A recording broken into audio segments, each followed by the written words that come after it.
Umlazi. Specifically, we at Cwebezela High School, primary school. Yeah, it's a primary school, this one. Is it? Yeah, primary.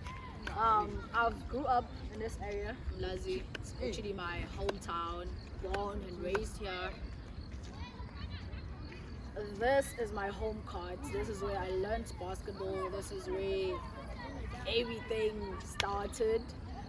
Yeah, I went to primary here, secondary here, high school here.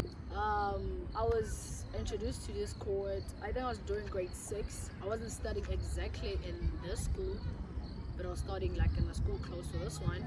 So I was studying grade 5 there. I moved grade 6 here. That's when I started playing ball. I played in grade 6, grade 7. Then when I went to high school, my high school didn't have ball. And I pretty much forgot about ball, started playing soccer. I played soccer more for like 3 to 4 years. I think, yeah, it was grade 7, 8, 9, 10, 11. That's when I got back to basketball, when I was doing grade 11. And then my first coach when I was doing grade 6, it was Thandeka Thusi. Yeah, she was my first coach, my second and my third coach till I was out of high school. And then that's when I started having like various coaches coming up and adding some skills and also everything towards my basketball life. What kept me around the sport is that I was living around the area. So in this area, basketball is literally the life in this area. It's literally, if it's not basketball, then it's soccer. That's like the two most dominant sports around this area. So even if my soccer coach is not there, TT was always here. So if I'm getting bored there, there's always people here bowling. So. Gotcha. Alright, so fast forward to university. How did you get to the school that you're at? If you weren't playing basketball in high school, tell me how. Okay, of course you were playing basketball here on the side. Yeah. But how did you get the look to Vaal? How were you staying in touch with basketball? And what was that process like to get into the school you at now? My process to getting to Vaal, man, is pretty funny because, as I said, when I went to high school, quit basketball a little bit, went back to soccer. TT brought me back to ball. Then I came back to ball, I think it was 2016. Then I was doing like grade 11. There's this thing called SALGA games. It's like district games. Most popular, it's played December time. It's the most fun games in December here in KZN, literally. So the mission was to get myself there. Got myself there, played the district games 2016, and then I was introduced by Coach Letter that the games called schools, I didn't even know about them because in this area it's literally basketball is just here. So from 2016 to 2017 I played schools.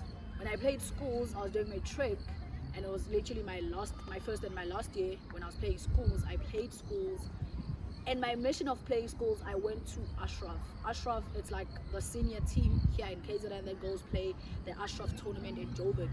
So I went there. That's when my Vaal coach, the one I'm playing for right now, he saw me there, but I couldn't go play for him right after high school. So the mission was to go from SALGAs to schools to USSA. So that was the mission. It went as planned. I went from playing Egoli to playing schools to playing for MUT. It wasn't my first choice, but it was the best choice I've ever did, honestly, when it comes to basketball and like upbringing my career and putting myself out there. Because that year, 2018, MUT was never on USSA, literally not even once in like 16 years. So the mission was to get there and get the team to USSA. That's exactly what happened. Got there, put myself into it, put my team into it. We went on it. First USSA, I went there with MUT, and then that's when I got to be seen by most coaches, I think, because that's where all the coaches are and all the scouts are on USSA. That's when people get to see people who can really play. And from there, I went from playing MUT. I played for, I was selected for the national team, national squad. I couldn't go play when they went to Botswana. I don't even know what happened, but yo, I was out of the team, man. It was been much of a downfall, but it wasn't a big deal. Then 2019, I played for MUT once again. That's when I decided, okay, now I feel like MUT has got into the mood of knowing that there are things called Thusis, so they gotta get themselves there. I went from playing from MUT to going straight to Vaal, then from Vaal being played. Then when I got to Vaal, I was excited. But when I got there, like my team, the Vaal University team, is actually like the best team at Joburg and in university games like Thusis. They're literally the best team. They're the champions.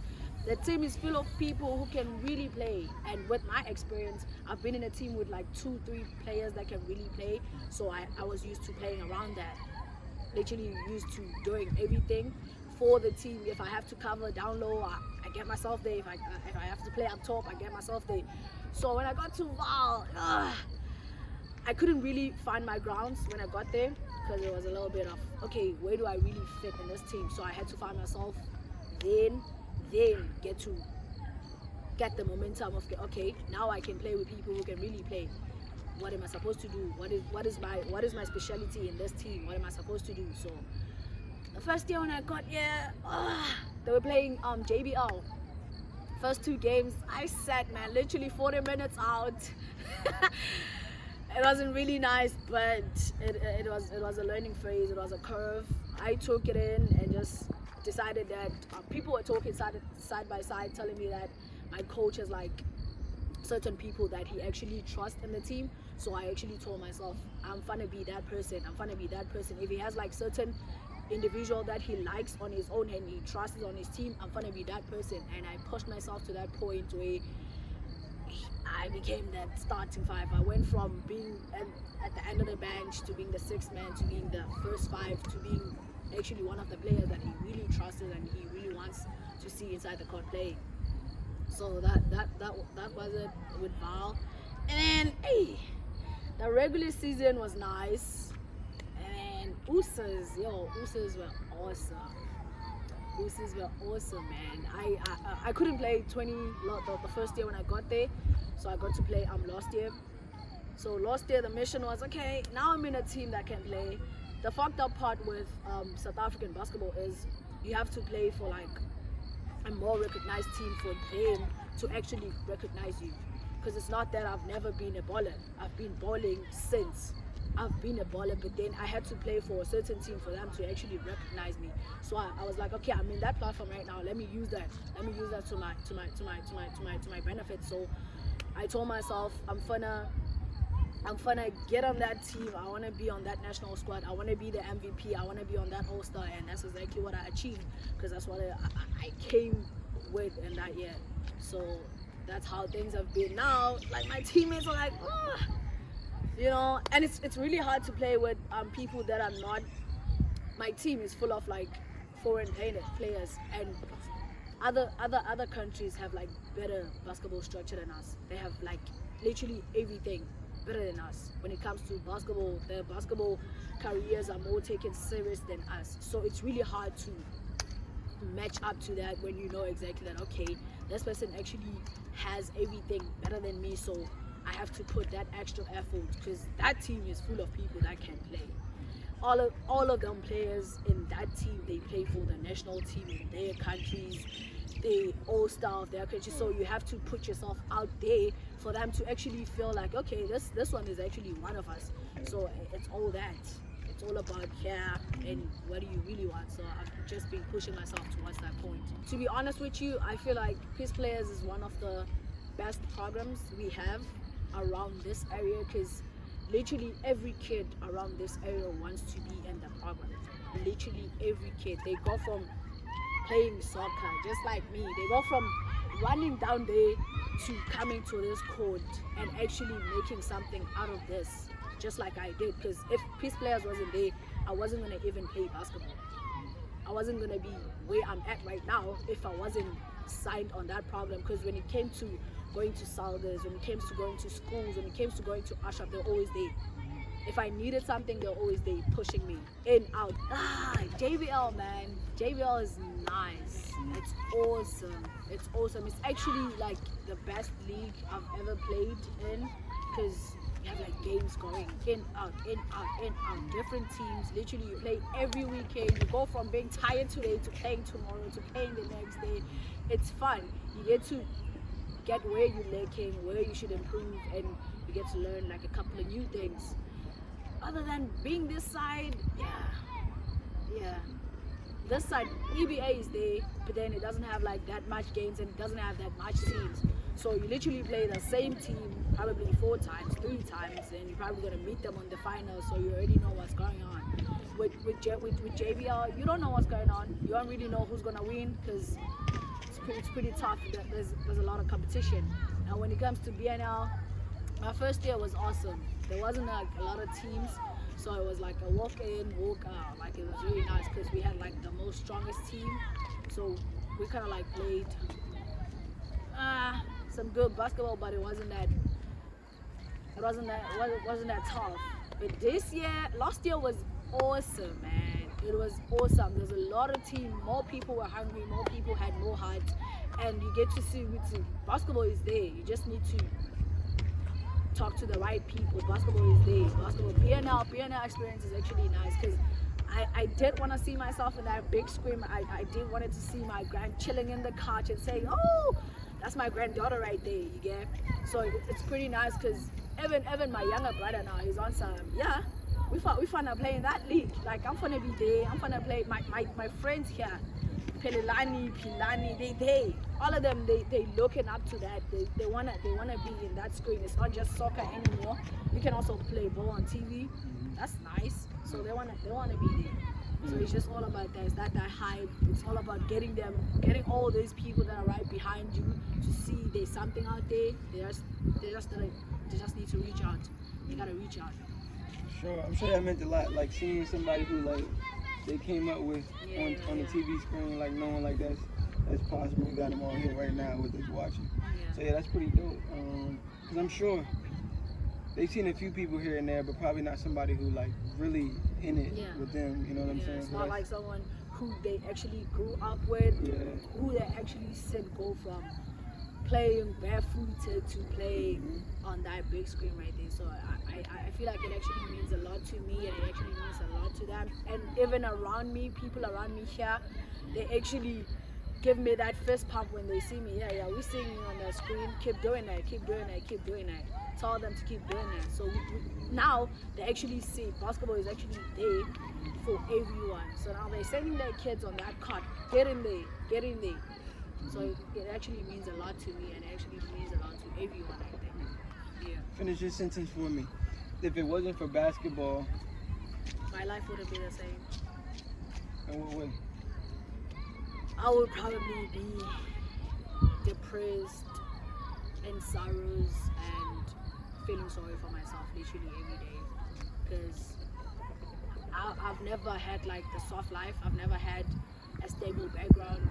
If I can tell you, I grew up with a gran who doesn't work. I had to see that. I had to think. I had to feel. I had to make sure I make something out of that. And if it wasn't for basketball, I wouldn't be studying where I'm studying right now. I honestly, I don't think I wouldn't be even in school right now, because in the environment we're living in, it's pretty hard out there. So if it wasn't for ball, I wouldn't be here.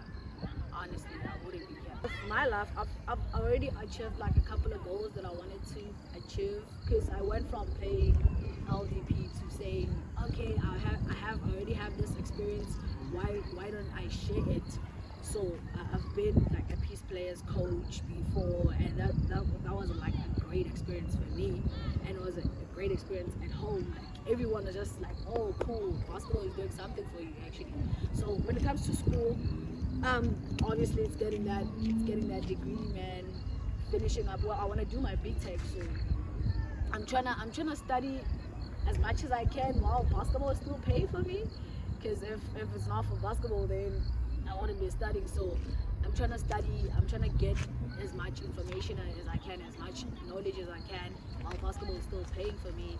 And I'm trying to use basketball as something better than just playing ball, because they're still paying my studies, so that's something. So I gotta do something with that. So I'm trying to get as much information as I can. I'm trying to get qualified as much as I can. Right after that, well, I wanna be in the marketing team for the same program. So I don't know if that's gonna be possible, but if it's not possible, I'm gonna come back, work this side, because I don't really like being away from my family. If I do get a job this side, I'm gonna come back, work, and then maybe I'm a coach if that's possible. So outside basketball, I actually want to do something more than just that. And I was thinking to start like an NGO, because I'm seeing a lot of kids that are going through depression, and some parents are very ignorant about that. So I'm trying to change the perspective of saying, of black parents specifically. I'm gonna put that out there.